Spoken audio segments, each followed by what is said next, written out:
अरहंत शरणं पव्वजामि सिद्ध शरणं पव्वजामि साहु शरणं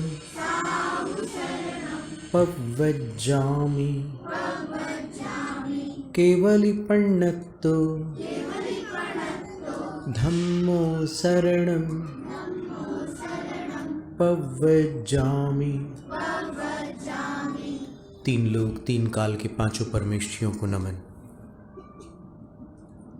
देवादिदेव वर्तमान धर्म तीर्थ शास्त्र नायक वर्धमान महावीर तीर्थंकर भगवान को प्रणाम। द्वादशांग श्रुत देवता स्वरूपा भगवती जिनवाणी सरस्वती देवी माता को भावपूर्ण वंदन। पूर्व शताब्दी के ज्ञानी ध्यानी तपस्वी परम श्रद्धेय चारित्र चक्रवर्ती धर्म धुरंधराचार्य शांति सागर मुनिराज को नमोस्तु। दीक्षा शिक्षा गुरुआचार्य श्री विद्यासागर महाराज को नमोस्तु।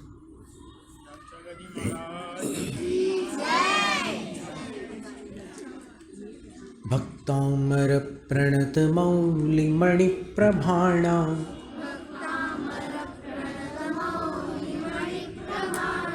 मुद्योत कंदलित पाप तमो वितान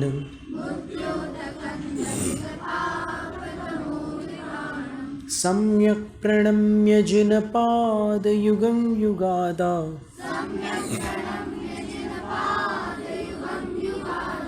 वालंबनं भवजले पततांजनाना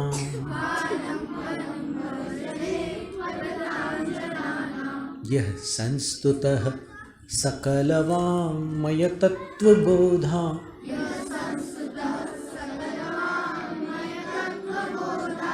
दुद्भूत बुद्धिपटुभिः सुरलोकनाथैः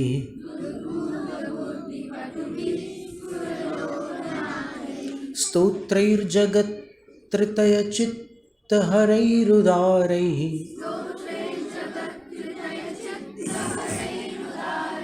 स्तोष्ये किलाहमपि तं प्रथमञ्जिनेन्द्रम्।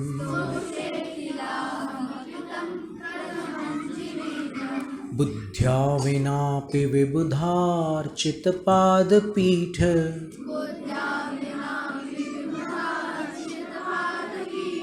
स्तोतुं समुद्यतमतिर्विगतत्रपोऽहम्। बालं विहाय जलसंस्थितमिन्दुबिम्ब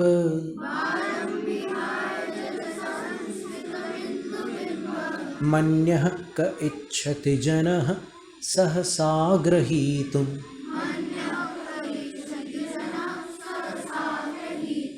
वक्तुं गुणान् गुणसमुद्रशशाङ्ककान्तान्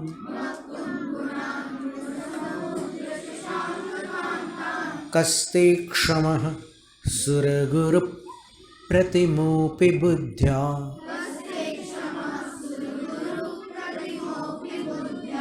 कल्पान्तकालपवनोद्धतनक्रचक्रम्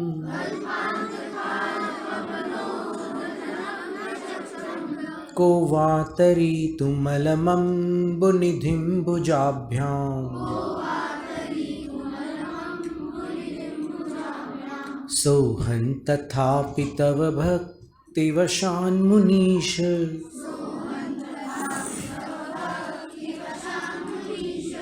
कर्तुंस्तवं विगतशक्तिरपि प्रवृत्तः।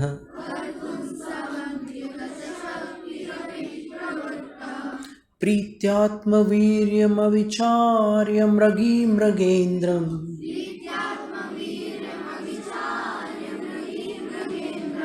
नाभ्येति किं निजशिशोः परिपालनार्थम्।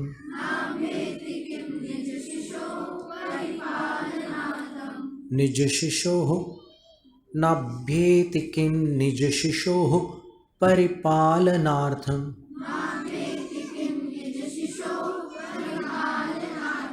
अल्पश्रुतं श्रुतवतां परिहासधाम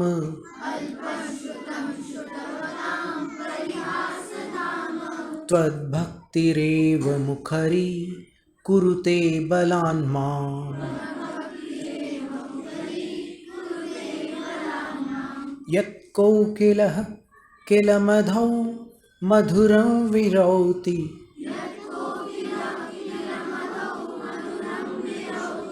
तच्चाम्रचारुकलिका निकरैकहेतु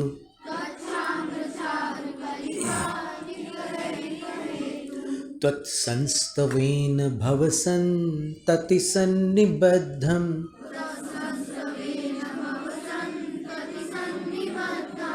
पापं क्षणात् क्षयमुपैति शरीरभाजाम्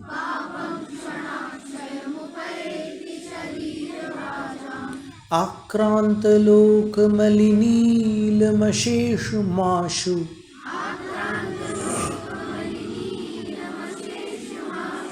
सूर्यांशुभिन्नमिव शार्वरमन्धकारम्।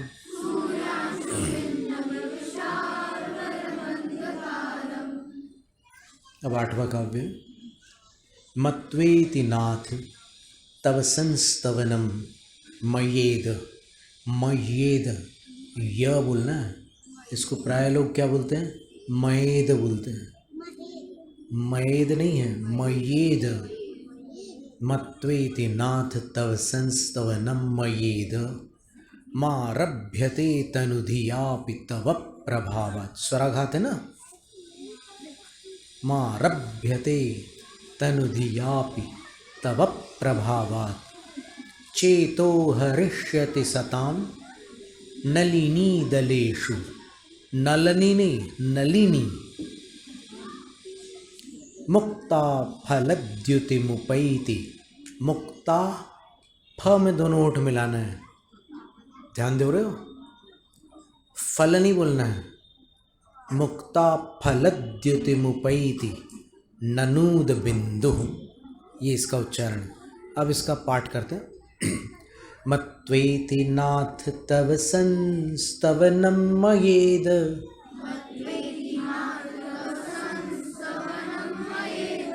मारभ्यते तनुधियापि तव प्रभावात् चेतो हरिष्यति सतां नलिनी दलेषु।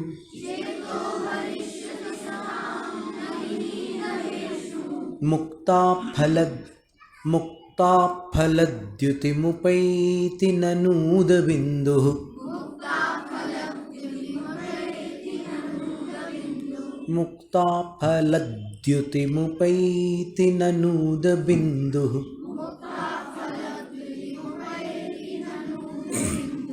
अब इसको धीमी गति से पढ़ते हैं।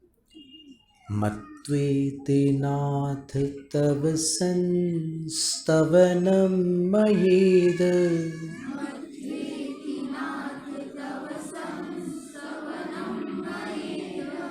मारभ्यते तनुधियापि तव प्रभावात्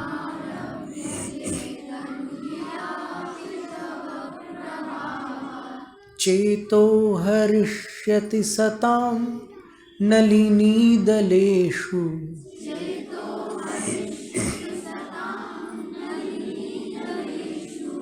मुक्ता फलद्युतिमुपैति ननूद बिंदुः।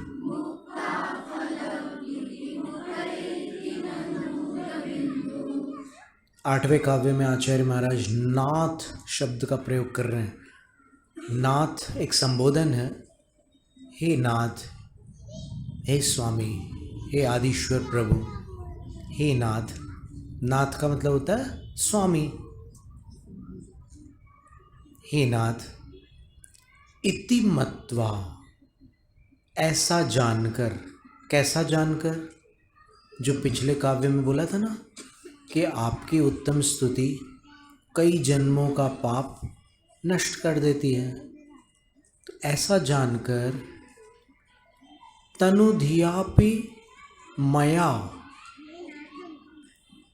छोटी बुद्धि वाला हूँ मैं। तनु धी, तनु का अर्थ छोटा होता है और धी का अर्थ बुद्धि होता है। तो छोटी बुद्धि वाला होकर भी मया, मैं या मेरे द्वारा, इदं संस्तवनम तव संस्तवनम आरभ्यते, आपका यह स्तवन, आपका यह संस्तवन यानी यह स्तोत्र आरभ्यते, प्रारंभ किया जाता है। यानी अभी स्टार्ट नहीं हुई है भगवान की स्तुति। भक्तामर स्तोत्र तो 1 नंबर काव्य से चालू हो गया, लेकिन 8वें काव्य में भी आचार्य क्या कह रहे हैं कि मैं प्रारंभ कर रहा हूँ, अभी की नहीं है स्तुति।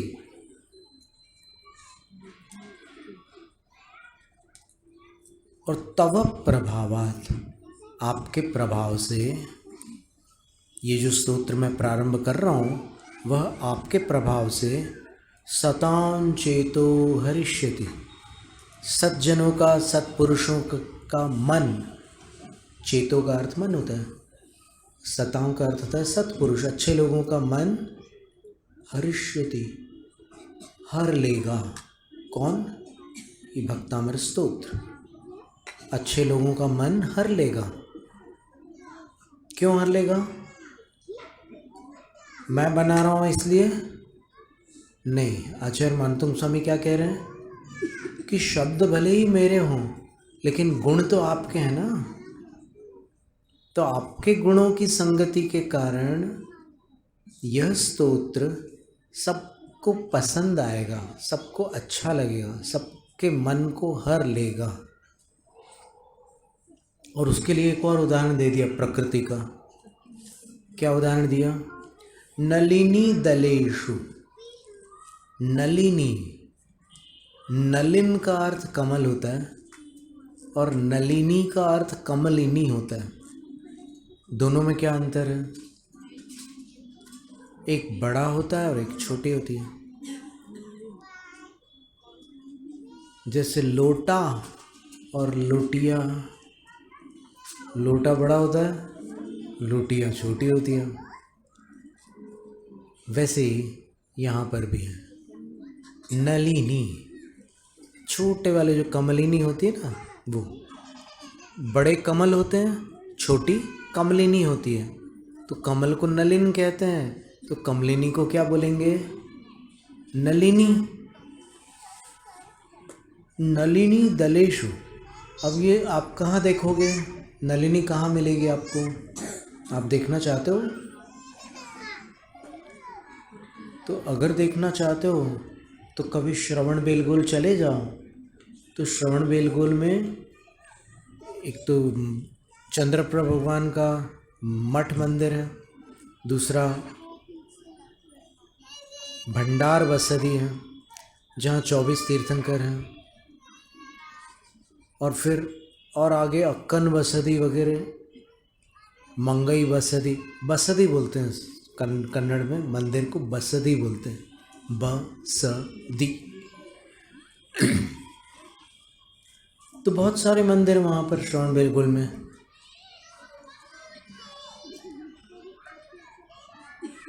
पर आपको अगर कमल और कमलिनी दोनों देखने हैं तो फिर वहाँ से थोड़ी दूर जाना पड़ेगा आपको।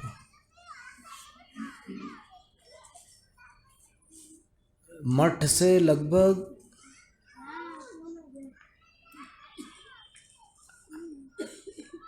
कितनी दूर जाना पड़ेगा? लगभग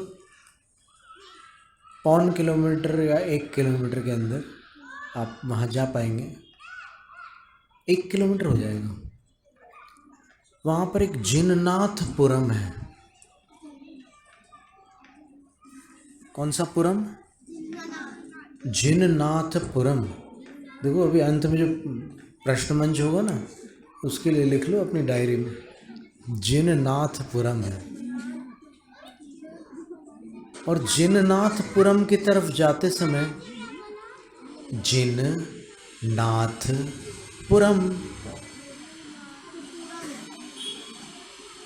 तो वहाँ जाते समय बीच में एक तालाब आता है। उस तालाब में कमल भी है और कमलिनी भी है।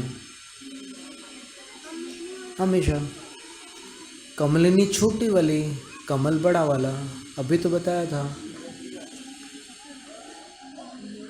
आप लेट आए? अच्छा। तो उसके जो दल होते हैं, दल का अर्थ पत्ता है।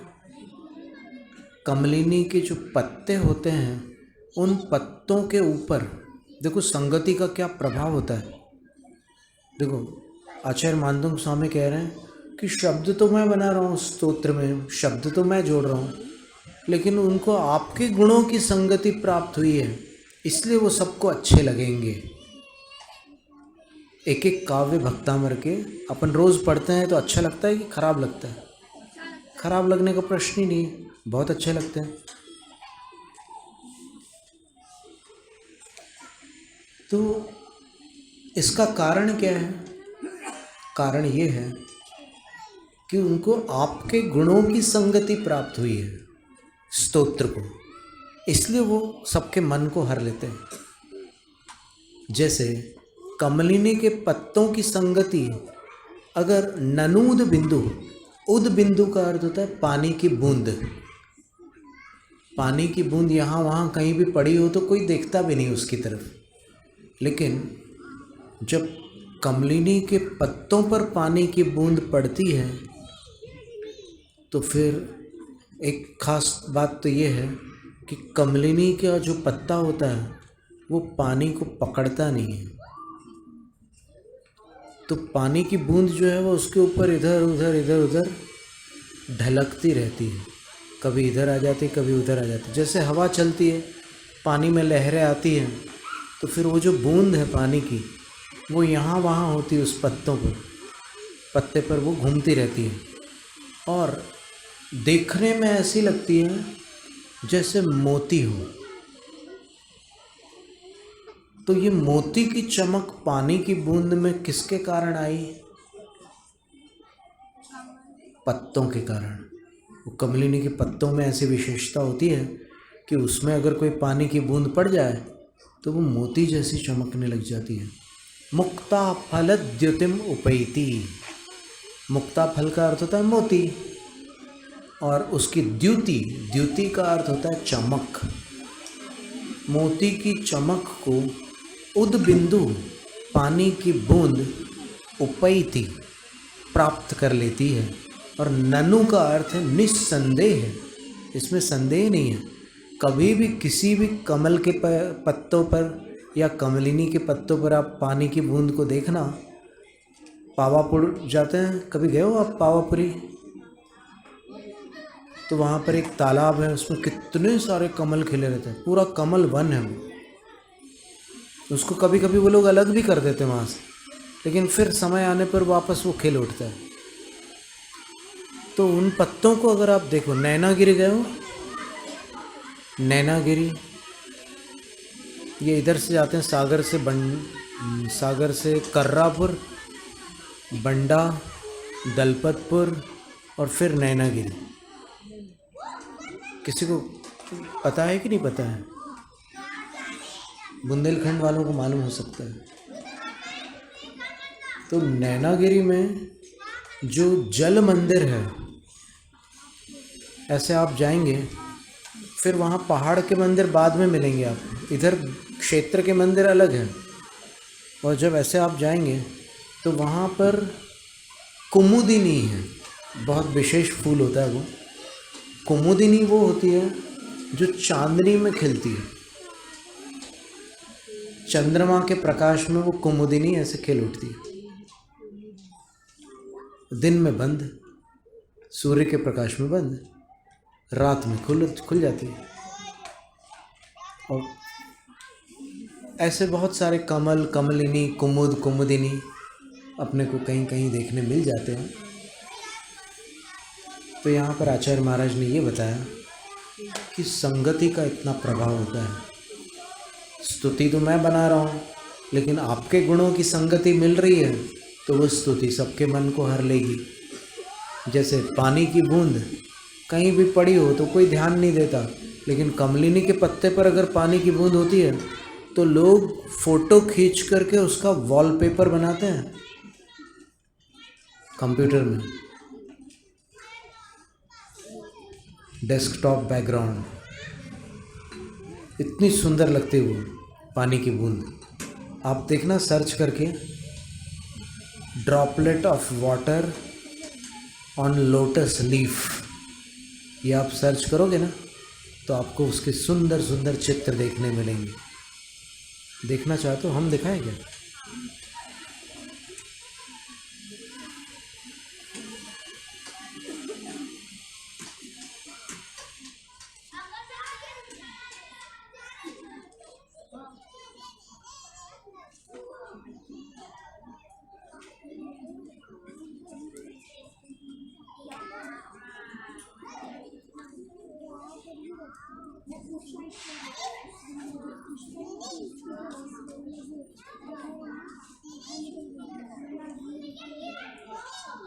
रेडी? देखने को तैयार हो सब? हाँ, अरे वाह, बहुत अच्छी याददाश्त है, रोज़ बताना पड़ता है। हाँ जी, हाँ जी।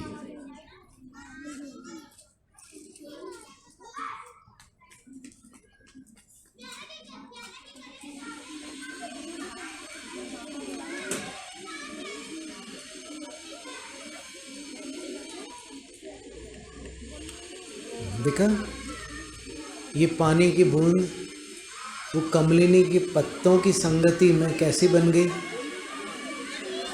मोती जैसी लग रही है। हाँ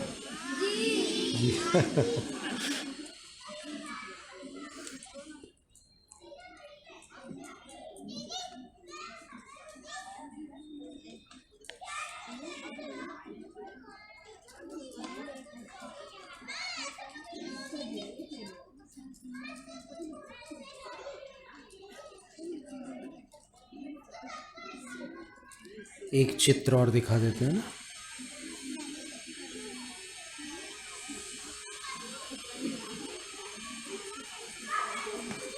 ये देखो,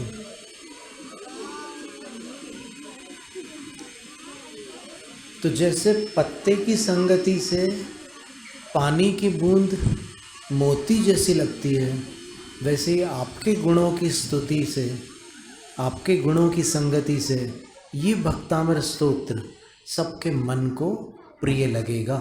ये आचार्य मानतुंग स्वामी ने 7वीं शताब्दी में, 7th सेंचुरी में, आज से 1300 वर्ष पहले भविष्यवाणी कर दी उन्होंने।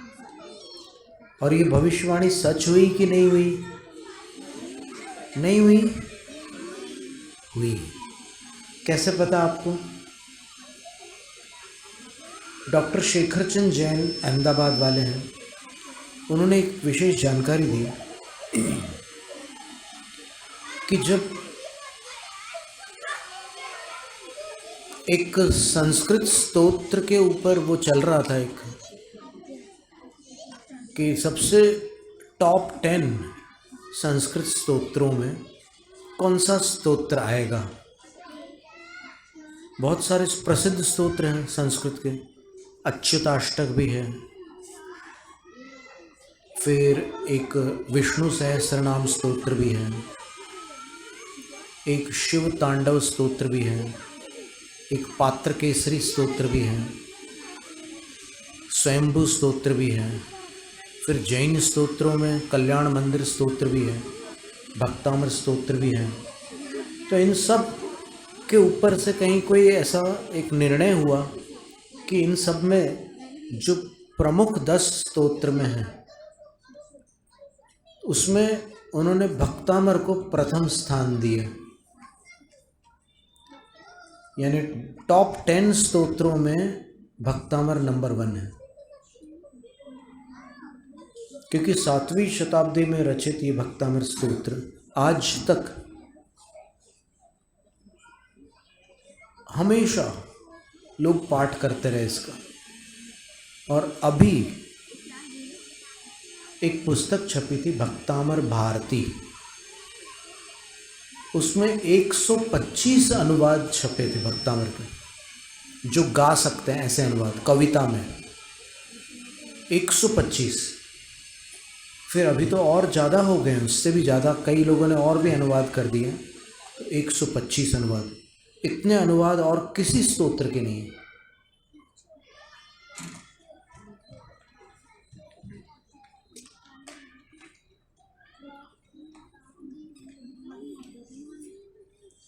मान इसे मैं पाप विनाशक, नाथ आपकी स्तुति प्रारंभ, लघुमति होकर भी करता।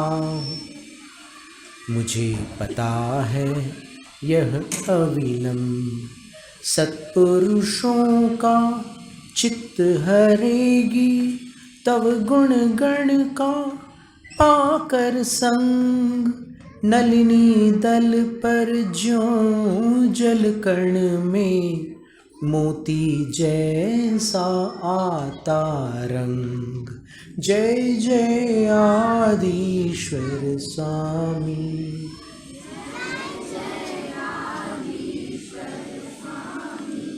जय जय आदिश्वर स्वामी।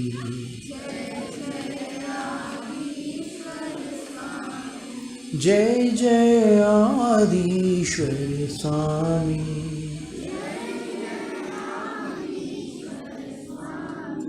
जय जय आदिश्वर स्वामी।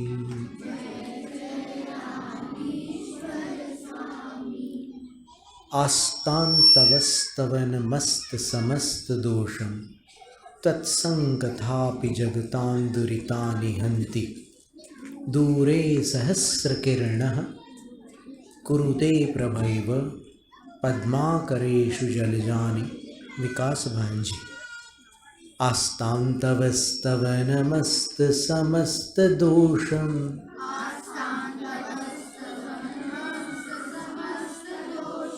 आस्तां तवस्तव नमस्त समस्त। स्त स्त स्त बार बार आ रहा है, आज माइक पर सीटी आ रही है ना। आस्तां तवस्तव नमस्त समस्त दोषम्,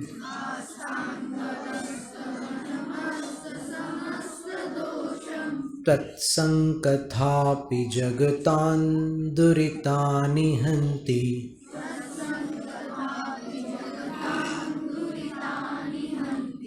दूरे सहस्रकिरणः कुरुते प्रभैव,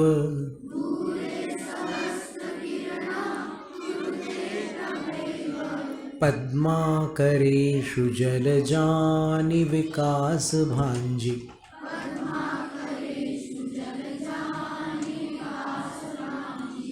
अब धीमी गति में पढ़ते हैं। आस्तां तवस्तव नमस्त समस्त दोषम्,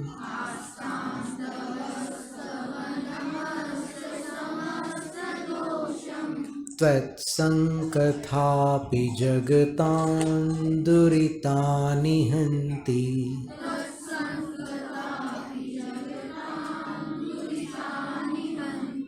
दूरे सहस्रकिरणः कुरुते प्रभैव,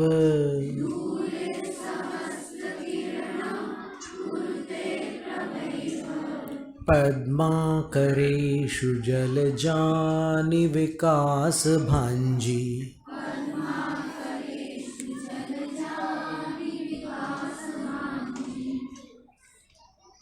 अब आचार्य महाराज कहते हैं कि आपकी स्तुति पापों का नाश करती है। ये तो मैंने बहुत छोटी सी बात कर दी, असली में आपकी स्तुति तो और बड़ा काम करती है। कई जन्मों का पाप नष्ट करती है। ये जो बात मैंने कही है उसमें थोड़ा सा अपडेट कर देते हैं, थोड़ा सा एक नई जानकारी उसमें जोड़ते हैं। क्या कि आपकी स्तुति अस्त समस्त दोषम स्तवनम तव स्तवनम। अस्त है समस्त दोष जिसके, अर्थात जिसमें एक भी दोष उदय में नहीं है, ऐसी स्तुति जो निर्दोष है। आपकी निर्दोष स्तुति आस्ताम दूर रही। आस्ताम का अर्थ होता है उसकी बात छोड़ दो, आपकी निर्दोष स्तुति की तो बात छोड़ दो, तत्संकथा पे, संकथा का मतलब चर्चा होता है, बातचीत होता है, आपकी बातचीत भी जगतां दुरितानि हंति, तीनों जगत के पापों को नष्ट कर देती है।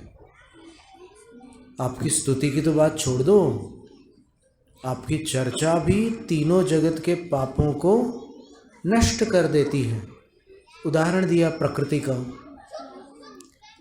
सहस्त्र किरण दूरे, सहस्त्र किरण सूरज का एक नाम है, तो सूरज तो दूर रहा, प्रभैव उसकी किरण ही पद्माकरेषु, पद्माकर का अर्थ होता है सरोवर, तालाब, पॉन्ड। सूरज तो दूर रहा, उसकी किरण ही तालाबों में जलजानी, जलज का अर्थ क्या होता है? 3 अक्षर का मेरा नाम, उल्टा सीधा एक समान, जलज, जलज, इधर से पढ़ो तो भी जलज, उधर से पढ़ो तो भी जलज, तो ये कमल होता है। तो सरोवरों में सूरज को नहीं उतरना पड़ता, उसकी किरण ही कमलों को विकास भांजी कुरुते, विकास युक्त कर डालती है। विकास युक्त का अर्थ क्या हो गया? खिला देती है। कमल को सूर्य की किरण ही खिला देती है। तो आचार्य कह रहे हैं कि आपकी स्तुति क्या कर सकती है उसकी तो बात ही छोड़ दो, आपकी चर्चा भी तीनों जगत के पापों को नष्ट कर सकती है।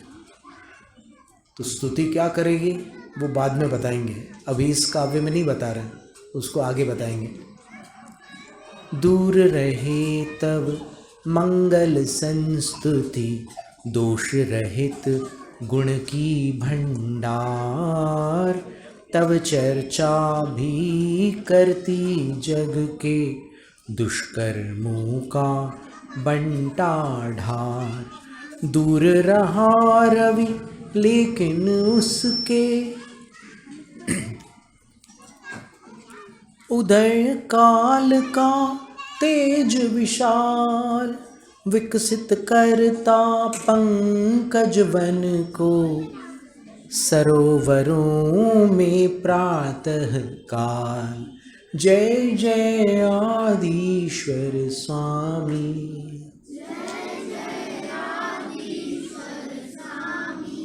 जय जय आदिश्वर स्वामी, जय जय आदिश्वर स्वामी, जय जय आदिश्वर स्वामी। मतलब आचार्य मानतुंग स्वामी का कहना ये है कि आपकी स्तुति पापों का नाश करती है, ऐसा बोलने से तो स्तुति की अच्छे ढंग से स्तुति नहीं हुई, कुछ कम रह गया। आपकी स्तुति तो और बड़े काम कर डालती है।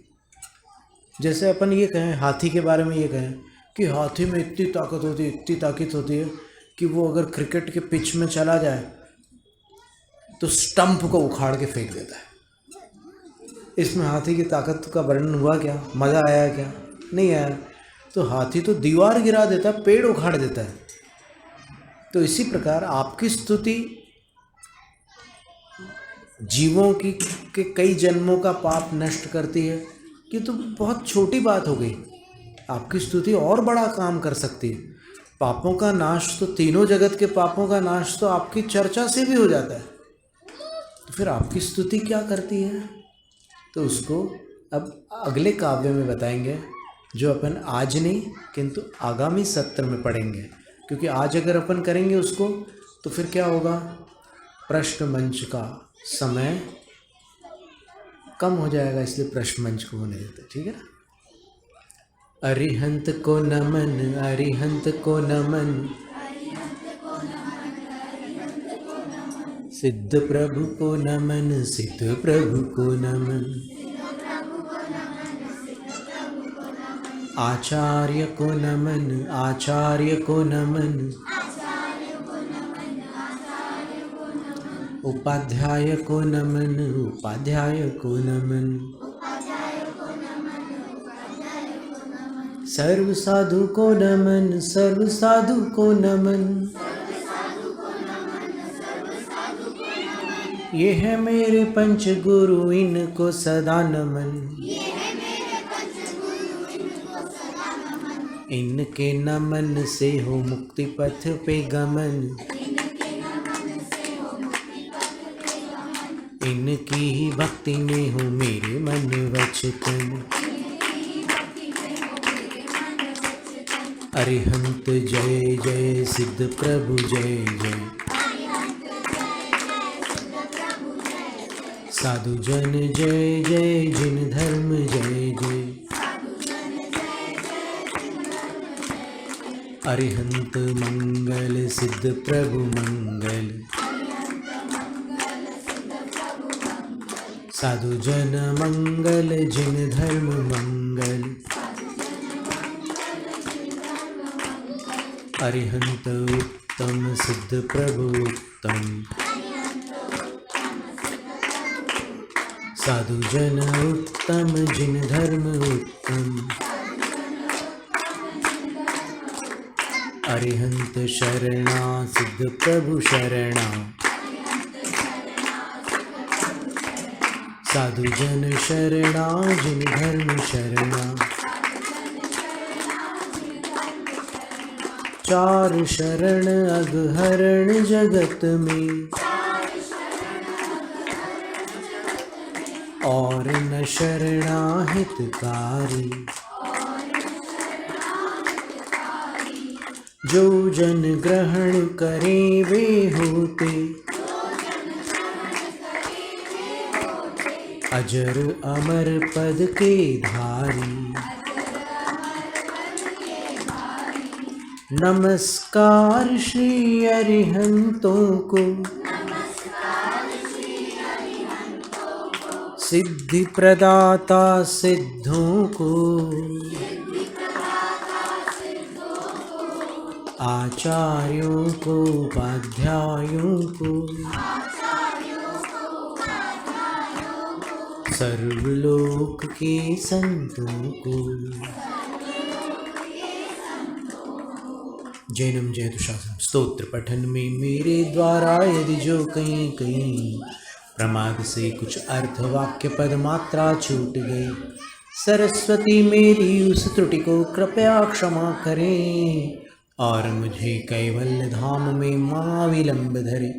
वंचित फलदात्री चिंतामणि सदृश मात तेरा, वंदन करने वाले मुझको मिले पता मेरा।